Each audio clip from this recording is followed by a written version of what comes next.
Hey, Shalom Akyam. First off, I want to say Dawada, Yahawashi for giving me the spirit to do this video. And Shalom to you brothers out there that's doing the truth and double honors to the elders of Great Millstone. Okay, this video I'm going into is about who the world called Jesus Christ, which his name is Yahawashi, and Peter walking on the water.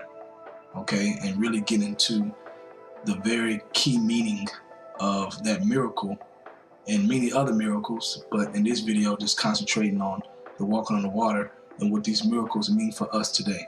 All right, so I'm going to get right to it and go to Matthew 14.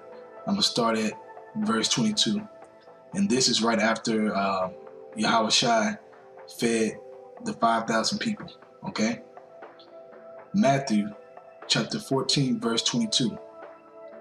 And straightway Yahawashi constrained his disciples to get into the ship and to go before him unto the other side while he sent the multitudes away.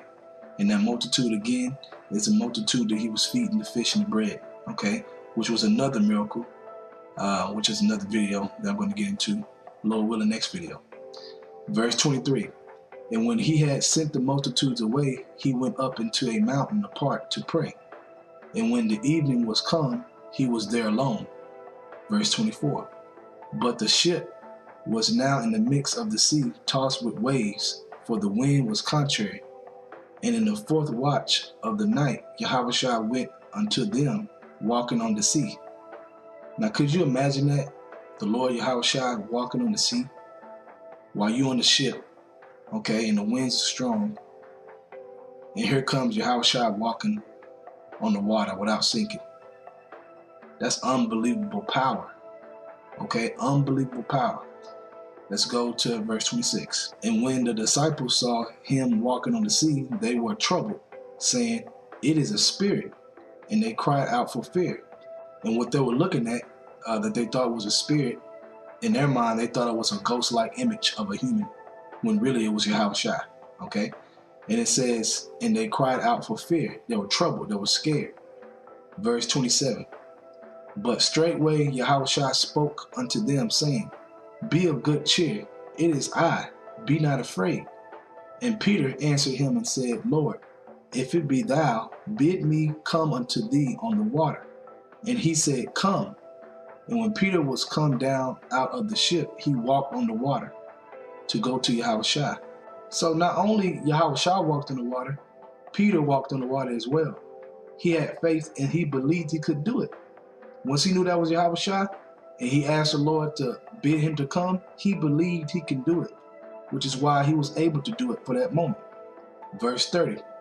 But when he saw the wind boisterous, it was strong wind, he was afraid, and beginning to sink, he cried, saying, Lord, save me.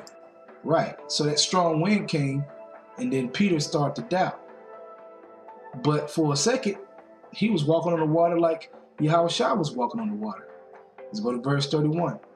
And immediately Yahawashi stretched forth his hand and caught him and said unto him, O thou of little faith, wherefore didst thou doubt? So look at the standard, man, of the Lord Yahawashi. Look at the standard of faith. See, the Lord had the wind go hard on purpose, just to see if he was going to still keep that tunnel vision on the faith of what was happening at the moment, which was walking on the water himself. After they were astonished and they were amazed seeing Yahawashi walk on the water. So the whole point of it is that when he did that, it was a test to see if Peter was going to allow the elements around him to suck the faith out of him that he had before. And it did suck his faith. He doubted, which is why he started to sink. Okay?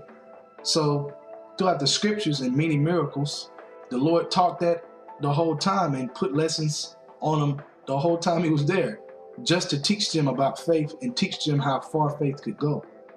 Okay, verse 32.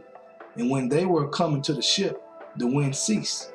So he made the wind calm, but he made sure it wasn't calm when Peter was walking, once again to do what? To test his faith. It's a test, man. And that's why it's important to be in the exercise in your mind of not doubting and just putting your full trust in Yahawashi because through your full trust, miracles can happen. All right? And I'm going to show you how that connects fully with the last days. Let's go to 2 Esdras 16. I'm going to start at verse 70.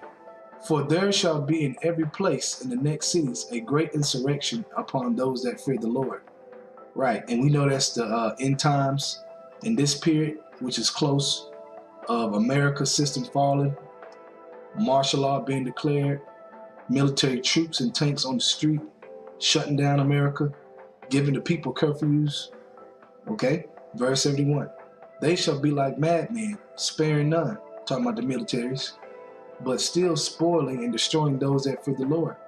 For they shall waste and take away their goods and cast them out of their houses. Then shall they be known who are my chosen, and they shall be tried as the gold in the fire. Hear, O you my beloved, says the Lord. Behold, the days of trouble are at hand, but I will deliver you from the same.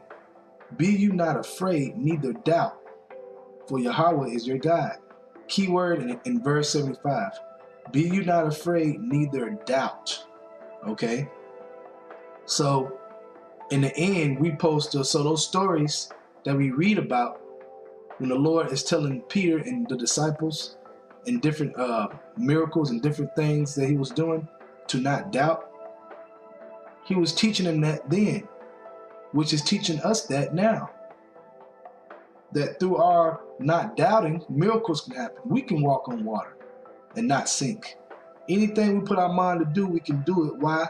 Because we got Yahawashi Forsake on our side through the faith and belief and not doubting, okay?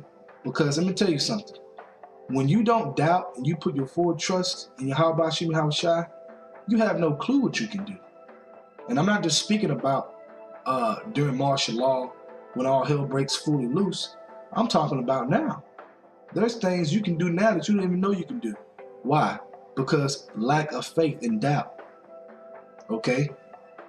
Because you gotta think about it.